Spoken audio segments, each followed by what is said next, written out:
Good evening, Mr. Gedeon Baleke. Good evening.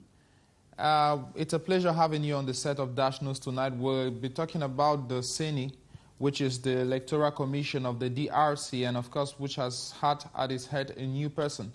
So tell us, why was Denis Kadima finally elected at the head of the Independent National Electoral Commission? You know, the endorsement of Denis Kadima, his election as the head of the CENI, happened with a lot of oppositions and contractions from all the parties. First of all, we've seen ruthless opposition in within the religious groups who are supposed to elect the president of the CENI, who happened to be Denis Kadima. Those religious groups are six, and we've seen two of them, namely the Catholic Church and the ECC, opposed the candidacy of Denis Kadima versus the other four who supported Denis Kadima, despite the division even among the other four religious groups on this particular subject. That's why I'm saying that the election of Denis Kadima as the head of the CENI, his endorsement has a lack of consensus. Okay, now the 60-year-old person who is an electoral expert is considered to be close to the president, Felix Tshisekedi. Are there not fears that his election at the head of this national commission was influenced by his closeness to the president and a kind of favoritism? Absolutely, that's what we fear most. As we've seen during the weekend, we saw in the parliaments, even members of parliament fighting against one another physically because of the division they had on this particular issue of the president of CENI, Denis Kadima. Some of the MPs are accusing the current regime of trying to put Denis Kadima as a leader of the CENI so that they can steal election in 2023, the upcoming elections, which is not proven up to date, but which is valid since we've seen the fragmentation within the political arena among some leaders. And it should also be said that Denis Kadima is being mostly supported by the people who are in power. He's being supported, for instance, by the president of the National Assembly, who is known for supporting the current regime, who is known for supporting the UDPS, and which happened to be the party of the head of state, His Excellency Felix Tshisekedi.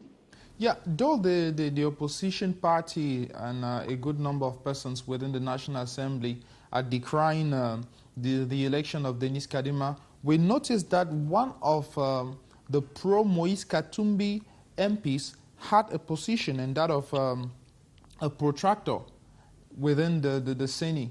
How serious is this? Absolutely. You know, the CENI is structured like that. Some position must be led by the civil societies, others by the opposition leaders, and others by the majority leaders, and so on. So that's how things are supposed to happen. But we've seen the one from the party of Moise Katumbi saying that he will not sit. We've seen that that post was empty. There was no any proposed name for someone who's coming from the political party of Moise Katumbi. And we've even seen a declaration from the political party of Moise Katumbi, as well as from the Lamuka coalition led by Martin Fayulu. And we've seen even a comment. We've seen the opinion of the FCC, which is the party led by the former president Joseph Kabila. All of them are opposing. They are saying that they are trying to use their power in order to have a president of CENI who will organize democratic elections in 2023. So they fear, they are skeptical, and that's why they are opposing Denis Kadima. Now, they are not the only people opposing, talking about the opposition, because there's that political class, but there's equally the religious class. And of course, we know for a couple of months now, the problem had been pending upon an ultimatum given by the President of the National Assembly, which was even overdue before we got to this stage. Until now, there is yet no consensus amongst the religious leaders, notably the Catholics and the Protestants, who are still standing against this candidacy. However, it has been validated. What is the atmosphere within the religious community right now in the DRC? There is division. There is division since, as we know, the Catholic Church has the majority of the people within the country, within the DRC. That's the motive they are giving, and that's why they are saying they should come back at the table and find the consensus. So the problem initially was that the only proposed name was Denis Kadima, and all other people who tried to run for this particular position, all of them were corrupted politically. All of them were put apart by some political leaders. So we don't know why, and that's why the Catholic Church remains skeptical. They are saying that they don't want a unique candidate for that particular position, so that they can have what is the Catholic Church proposing? A really democratic consensus. So what is the Catholic Church proposing to move forward?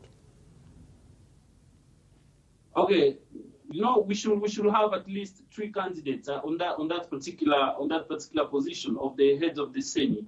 That will create a democratic climate where all the 6 religious groups will vote democratically, instead of having just one candidate who is known to be close to the current regime. That's already breached the impartiality of the upcoming elections, since he's more closer to the current regime, which means they might even do something in order to corrupt the upcoming elections, in order to manipulate the upcoming elections. That's why it's crucial to have someone who is impartial, who doesn't have any party. And that's why that particular position belongs to the civil society. But the problem, even the civil society now is more politicized by politicians. Wow, if you say so. But then we notice that there is still a paradox at the level of the National Electoral Commission, and especially with the appointment of Denis Kadima. It seems the Congolese National Episcopal Conference is in support of his candidacy. Is that the case? No, that's not the case. That's not the case. Denis Kadima was not supported by the ECC. He was not supported by them. They are not actually opposing Denis Kadima. They are saying that they should have multiple candidates, but they are condemning to see other religious groups trying to do what they label as forcing. They're trying to do forcing in order to have Denis Kadima as the head of the CENI by all means, and that's definitely wrong. That's democratically wrong, because we are not supposed to impose a name. We have to have multiple choices and find a consensus on a name which will become the head of the CENI. Yeah, in that case, what did they mean when they called upon President Felix Tshisekedi to take his responsibility seriously? Because immediately the decision was made public on the 16th of this month. The National Episcopal Conference came out denouncing a forcing which was made, but then called on the president to take his responsibility. And we know that the only responsibility the president is left with right now is to ratify the decision of the National Assembly. Really, yeah, we've seen this in the past. We've seen this with another proposed leader who was was labeled as someone who is close to the former president Joseph Kabila. And once the decision reached the table of the president refused to ratify that decision because there were no consensus from the religious groups and from the parties in parliament. And now we are experiencing the same thing. I mean, if the president is more rational, he should not ratify the Denis Kadima proposal. He should not ratify that. He should use his rationality in order to send the case back to the religious groups and see if they might find a solution as soon as possible, because we are even running out of time. But despite that, we need proper elections. We need transparent elections in 2023, because that's the only way the people can express themselves democratically. Now, Baleke, it seems like the comparison keeps growing, because on the one hand, the same people who are calling upon the President of the Republic perhaps to do like his predecessor did and to refuse the validation of Denis Kadima are the same who are still calling up, who are accusing Denis Kadima of being close to the President and of benefiting from his spot. Do you think there's any way out of all this? I mean, it's not the same people. That's wrong. It's not the same people. You know, the parliament is now fragmented more than ever. We have unstable institutions fighting here and there. And that's because of certain questions, you know. Sometimes the best solution is to bring all the people together around the common ideals, you know. And that's why we are calling about a consensus. We can't do forcing. We've seen the president, who is the most important person of the National Assembly, the president of the National Assembly, trying to force things, trying to advocate. He's actually doing campaign for the president now. He's asking people to vote before even the campaign started. So it's morally wrong because we don't see the clear separation of power. We don't see the clear separation of power, and that's actually the abuse of the social contracts, because we don't have a balance of power, actually. Since a president of the temple of democracy can become a partisan of the presidents or of the party of the presidents, that's morally wrong. Yeah, Gedeon Baleke, how long could it take for the president to either validate or dismiss the appointment of Denis Kadima from now? You know, the sooner he does it, the better, because we are running out of time. He should actually do it maybe today or during this week, before the end of this week, but unfortunately he's out of the country.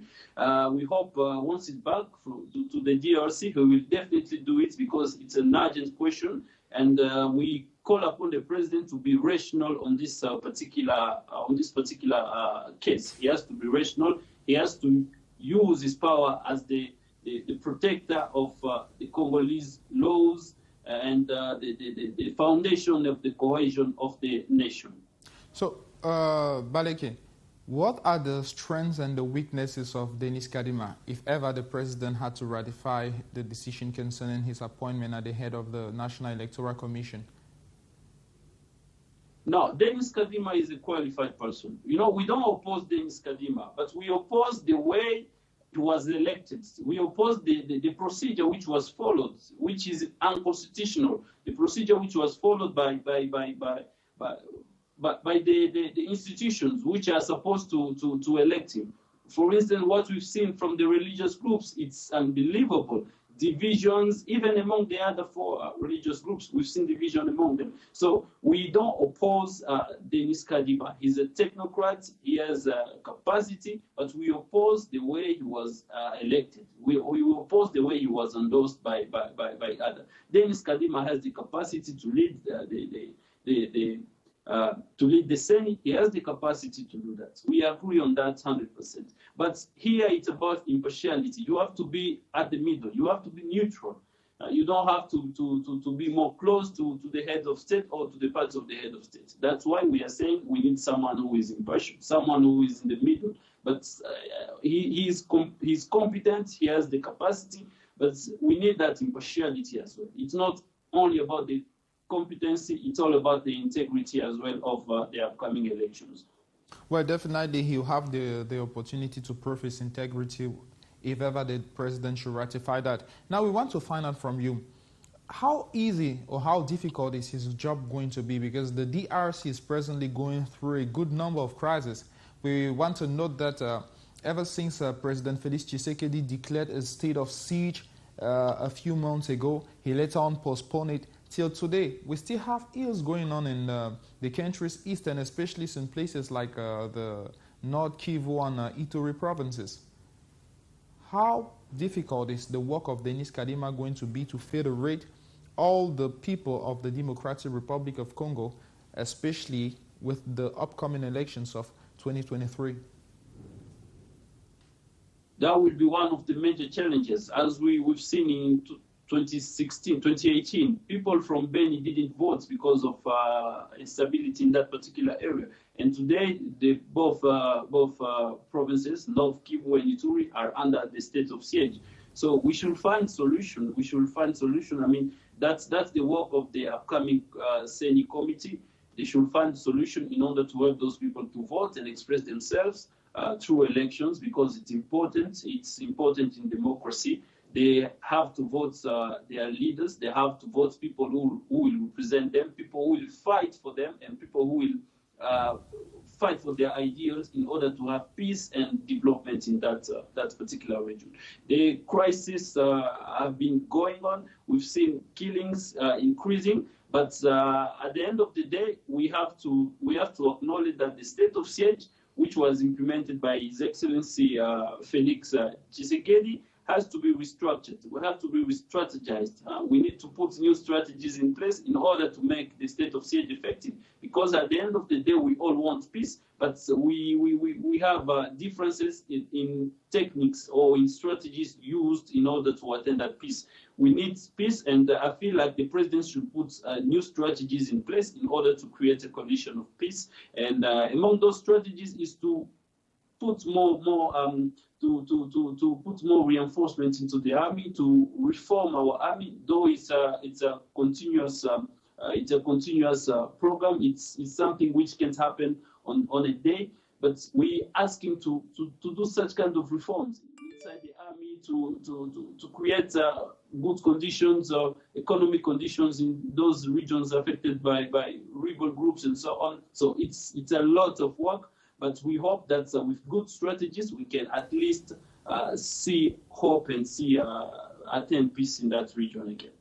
Now, Baleke, just earlier this morning, an attack was reported by the DRC saying Rwandan forces got into 6 villages in the North Kivu and perpetrated a raid.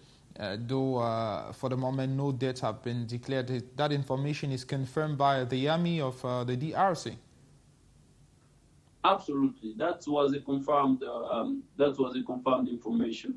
That was it was a small problem. It was a small case where some Rwandese forces got into the DRC to liberate one of theirs who was captured beyond the Rwandese border, and so it creates a tension between the two armies. But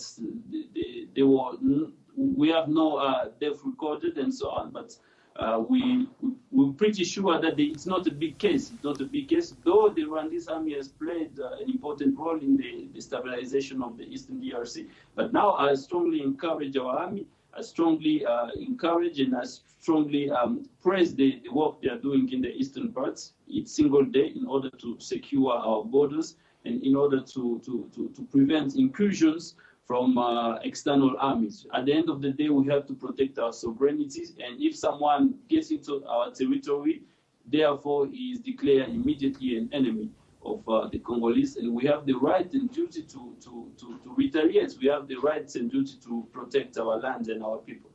So the problem has been solved. We want to bring to recurrence that just a week ago, the ambassador of DRC to Rwanda paid a visit to Goma in order to discuss bilateral ties between both countries.